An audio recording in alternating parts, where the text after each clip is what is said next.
Assalamualaikum warahmatullahi wabarakatuh. Berjumpa lagi dengan saya, Agung Ariwibowo. Sekali lagi saya ucapkan selamat datang di channel saya.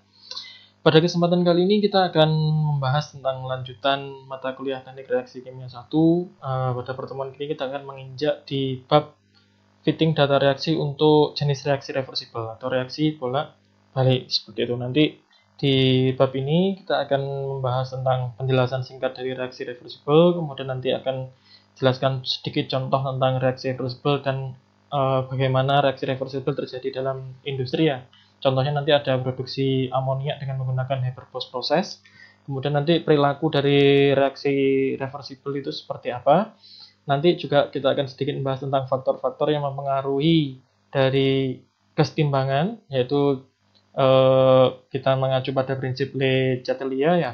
Kemudian nanti di terakhir kita akan melaksanakan atau melakukan fitting data reaksi reversible order 1 dan order 2 menggunakan Excel seperti itu. Oke, masuk ke penjelasan yang pertama dulu. Nah, reaksi reversible ini adalah reaksi di mana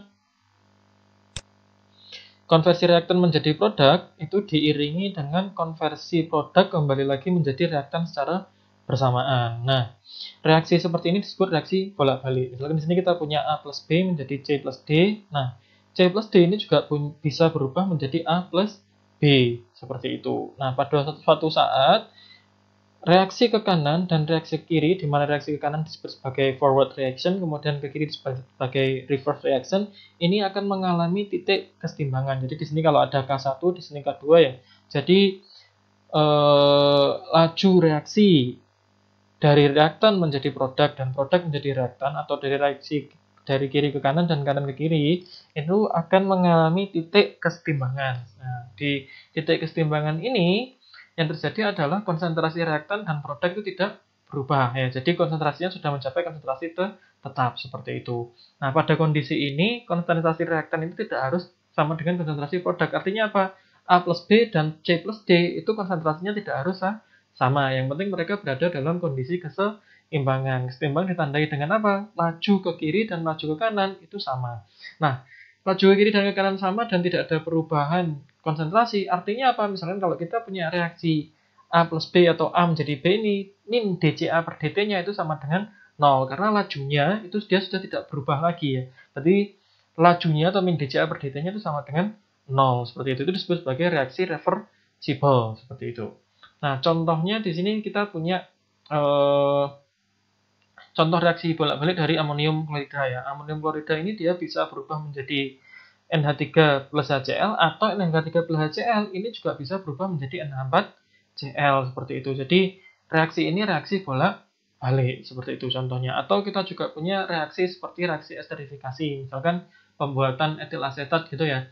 Ya, dimana kita mereaksikan etanol dengan asam asetat menghasilkan etil asetat plus air. Nah, reaksi ini juga reaksi bolak-balik seperti itu. Makanya kadang kalau kita melaksanakan reaksi ini, salah satu reaktannya itu diberikan dalam jumlah berlebih. Itu misalkan etanolnya diberi jumlah berlebih. Itu tujuannya apa? Untuk menggeser reaksi agar kita mendapatkan produk etil asetat semaksimal mungkin. Dengan tujuannya apa lagi selain itu? Dengan untuk menghabiskan asam asetat yang digunakan sebagai reaktannya. Seperti itu. Nah, nanti kita akan membahas tersebut pada hal-hal yang mempengaruhi kesetimbangan di reaksi reversible seperti itu. Nah, perilaku dari reaksi reversible ini contohnya misalkan kita punya N2O4 ya. Dia bisa membentuk nitrogen dioksida yang misalkan N2O4 ini adalah zat A, konsentrasinya ini Ca, dan NO2 ini B, konsentrasinya Cb. Pada kondisi awal misalkan di di reaktornya itu NO2 belum terbentuk ya, maka nilainya di sini 0, sedangkan N2O4 itu pada kondisi T0-nya ada di sini. Nah, seiring dengan berjalannya waktu, NO2-nya ini juga terbentuk, N2O4-nya berkurang. Kemudian dia berjalan terus ya sampai mencapai titik kesetimbangan. Jadi mulai waktu TE ini ya di sini, ini dia mencapai titik kesetimbangan. Tandanya apa? Tandanya konsentrasinya di sini sudah nggak berubah lagi. Nah, konsentrasi yang tidak berubah lagi dari kedua zat ini disebut sebagai titik equilibriumnya atau konsentrasi pada keadaan equilibrium, sehingga di sini simbolnya nanti adalah CaE dan CBE seperti itu. Nah, daerah sini ini yang coklat ini adalah daerah kesetimbangan. Jadi kalau kita tunggu terus tuh waktunya, kita tunggu terus, maka konsentrasinya tidak akan berubah. Ini disebut sebagai kondisi kesetimbangan, seperti itu. Hal-hal yang mempengaruhi kesetimbangan berdasarkan prinsip Le Chatelier itu biasanya kita sebutkan ada 5 ya, yaitu ada konsentrasi. Nah, ini seperti yang saya sebutkan tadi di contohnya di reaksi esterifikasi tadi, di mana salah satu reaktan itu diberikan dalam kondisi berlebih ya.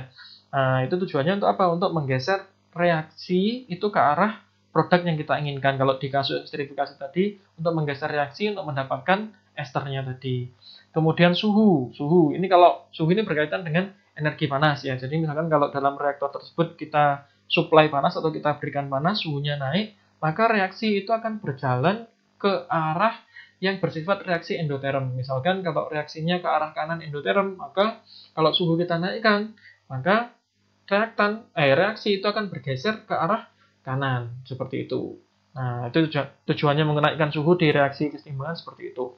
Kemudian yang ketiga ada volume. Nah, volume ini jika volume diperbesar, maka kesetimbangan akan bergeser pada reaksi yang jumlah koefisiennya atau molnya itu lebih besar seperti itu. Nah, kalau tekanan ini kebalikan dari volume tadi, kebalikannya.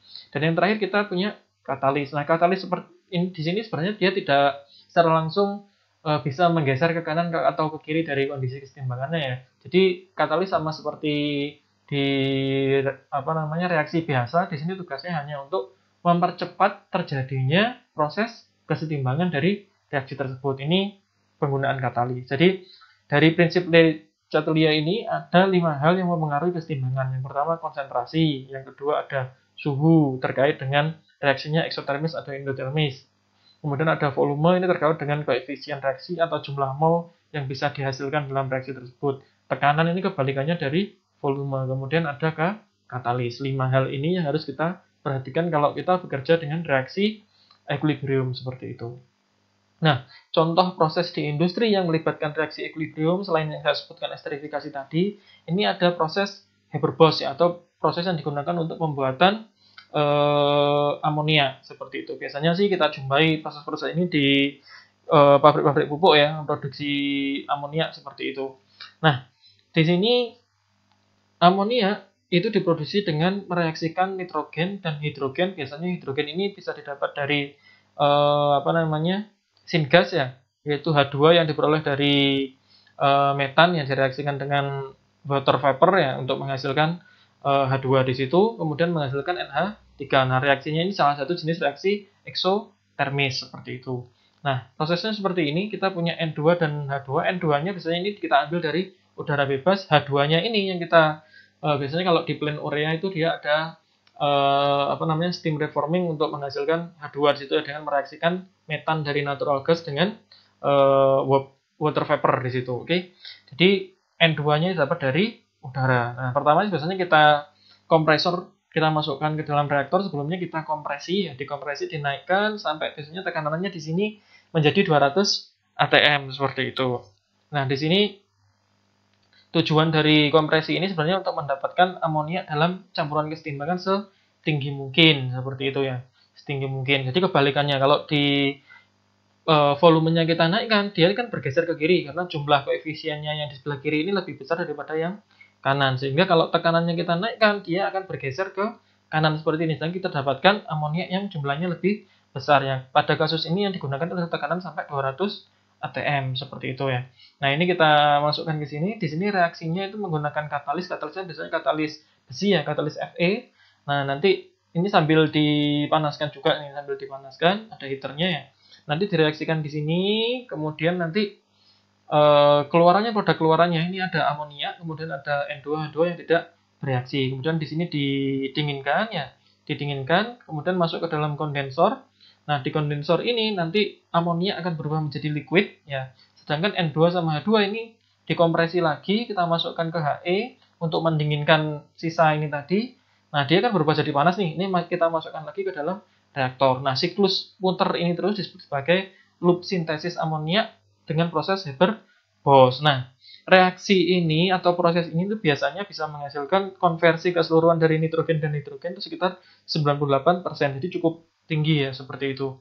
Nah, dengan cara apa tadi? Memanipulasi tekanannya untuk menggeser reaksinya ke arah ke kanan. Seperti itu. Ini proses Haber-Bosch yang ada di industri seperti itu.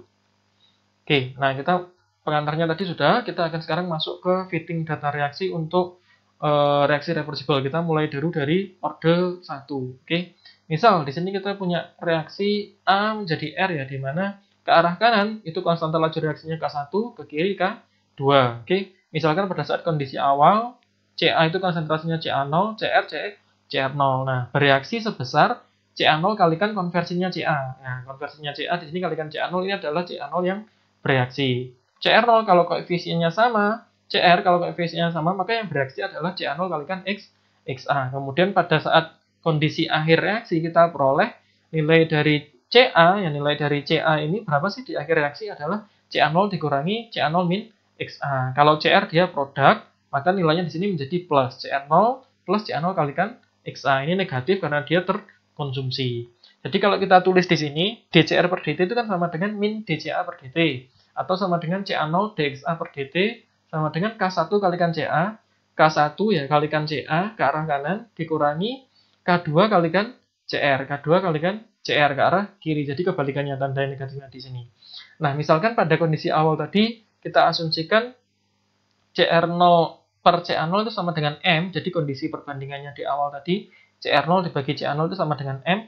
Kalau kita substitusikan ini ke arah sini ya, kita substitusikan ke sini, maka kita dapatkan dxa per dt itu sama dengan K1 kalikan 1 min Xa dikurangi K2 kalikan M plus Xa. Nah, ini persamaan awalnya.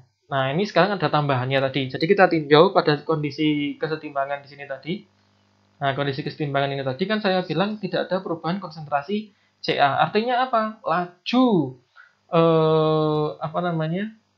laju reaksi dari Ca atau berkurangnya Ca itu sama dengan 0 atau sudah mendekati konstan tadi ya, atau 0. Jadi nggak ada perubahan. Maka min dCa per dt ini sama dengan 0. Nah, pada kondisi ini kalau kita turunkan tadi min dCa per dt-nya ini sama dengan 0, maka K1, K2 ini Ca-nya berarti pada saat kondisi equilibrium kan ya. Berarti Cae, Cr-nya juga Cre. Kalau kita substitusi ke sini, K1 per K2 itu sama dengan Cre plus per Cae. Ini kalau kita turunkan lagi, ini sama dengan M plus Xae dibagi 1 min Xae, seperti itu.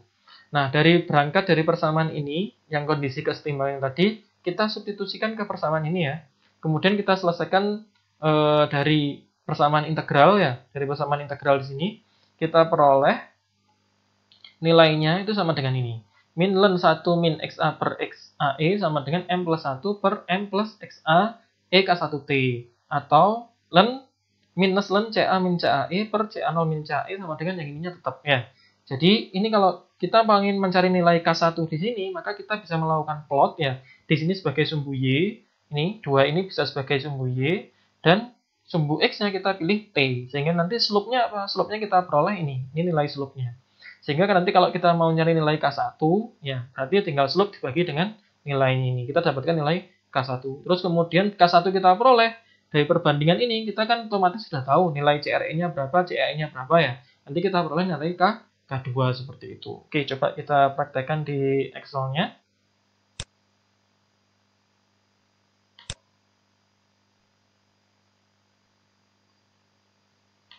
Oke ya, kita praktekkan di Excel-nya di sini. Oh, maaf.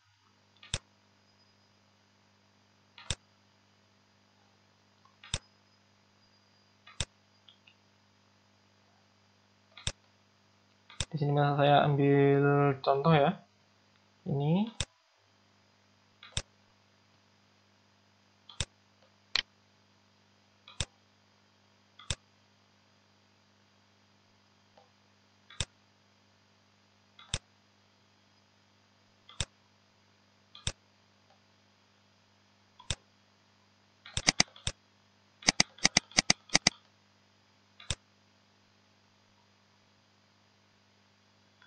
Oke, misalkan kita punya reaksi A menjadi B. Nah, ini mencapai kondisi equilibrium saat, jadi kita lihat datanya seperti ini ya.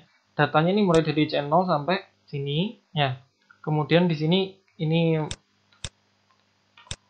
CB di sini ya. CB.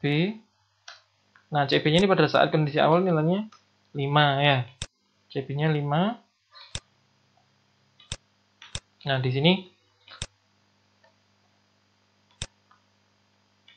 kita lihat di sini pada saat T sampai tak hingga, ini konversi dari CA ini adalah 5. Seperti itu konversinya CA. Bukan konversi 5 ya. Jadi CA-nya terakhir kita dapatkan 5. Seperti itu CA-nya 5. Sehingga nanti, nah ini nilai CB-nya kita belum tahu berapa nilai CB-nya di sini. Nilai CB ini bisa kita cari dari sama dengan CB awal ya, ditambah, ini rumusnya yang CA0 tadi ya. CB awal ini tadi ya, CR0 plus CA0 kalikan XA, seperti itu. Tapi di sini XA-nya nggak usah kita hitung dari pengurangan CA-nya aja. Ditambah CA0 ya, dikurangi dengan CA di sini. Oke, nah jadi 5 ditambah CA yang berkurang itu berapa? 16 tadi. Ya, seperti itu. Oke, nah ini kalau kita sudah cari, ini saya F4 juga ya. Jadi yang berubah nanti hanya nilainya ini. Ini saya tarik ya, saya tarik ke bawah. Nah, pada saat kondisi akhir ya, itu jumlahnya, ini jumlahnya kalau kita jumlah ke samping ini selalu 45 ya. Karena kita asumsikan koefisiennya sama, seperti itu. Jadi di kondisi akhir, CAE-nya itu kita punya 5, CBE-nya kita punya 40. Ya, sehingga di sini nanti kita tulis misalkan M-nya, M itu kan CB0 dibagi dengan CA0 ya. Berarti sama dengan CB0 dibagi dengan CA0. Di sini ini nilai dari M ya. M-nya sekian. Oke, kemudian tadi di sumbu Y ya, sumbu Y itu kita cari dulu. Sumbu Y kan sama dengan apa tadi? Minus len dalam kurung minus len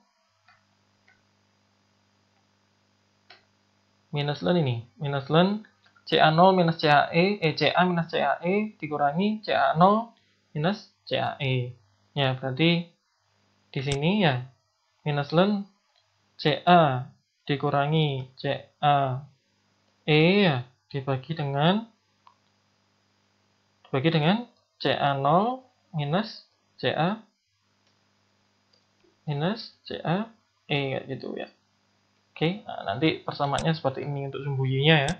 Untuk sumbu Y-nya persamaan ini. Berarti di sini kita cari sama dengan minus len dalam kurung CA ya, CA dikurangi dengan CAE, kita F4 ya. Kita F4 ini kita tanda kurung lagi di sini. Oke, dibagi dengan CA0 ya, kita F4 dikurangi dengan CAE, ini dikasih F4 juga seperti ini. Oke, nah ini jawabannya. Oke, ini tinggal kita drag ke bawah aja, thread ini ya. Tuh. Nah, nanti di sini ada 6 ini.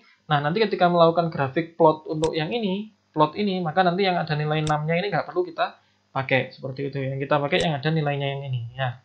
Oke, yang ada nilainya. Saya ini dulu ya. Oke, seperti ini. Nah, kemudian kita plot ya, kita plot. Nah, kita plot. Data ya, kita plot. X-nya adalah T ya, kita sampai sini aja, sampai 45. Kemudian Y-nya itu yang ini ya. Oke, seperti ini kita peroleh data seperti ini ya. Ini akan saya kecilkan ya, kita peroleh data seperti ini. Ini biasakan kalau gambar itu nggak usah dikasih titel di sini ya, karena nanti ada titel gambarnya di bawah ini kalau misalkan Anda membuat laporan seperti itu ya. Oke, jadi kita regresi. Dan lainnya kita regresi pakai linear ya. Kemudian di sini ada set intercept-nya di set 0. Karena apa? Pada saat T sama dengan 0, nilai Y-nya sama dengan 0. Kemudian di sini ada display equation, R-nya juga kita tampilkan di sini. Oke, seperti ini. Nah, kita dapatkan ini ya. Kita dapatkan ini. Jadi slope-nya itu adalah 0,0546. Kita tulis dulu di sini slope-nya.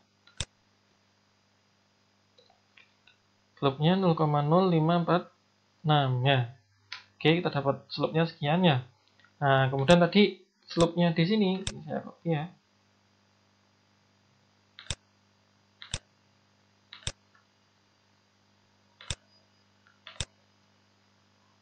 Oke.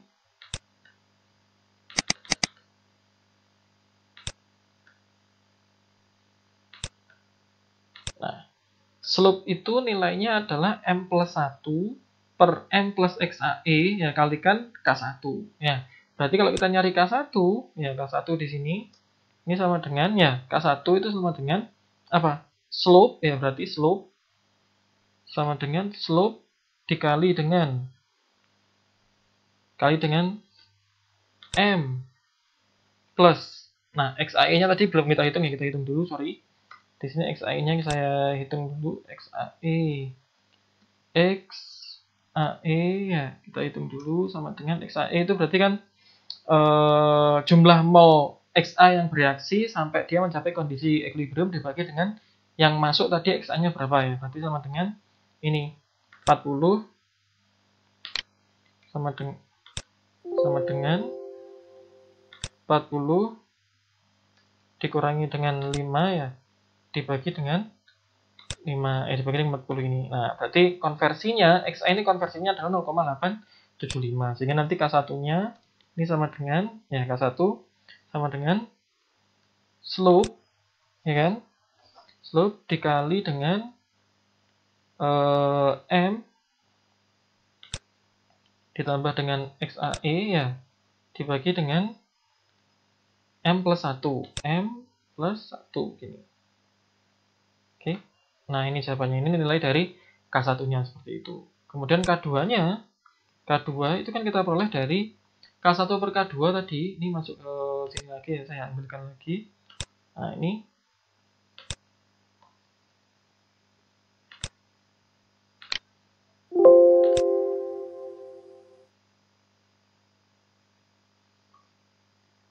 jelek.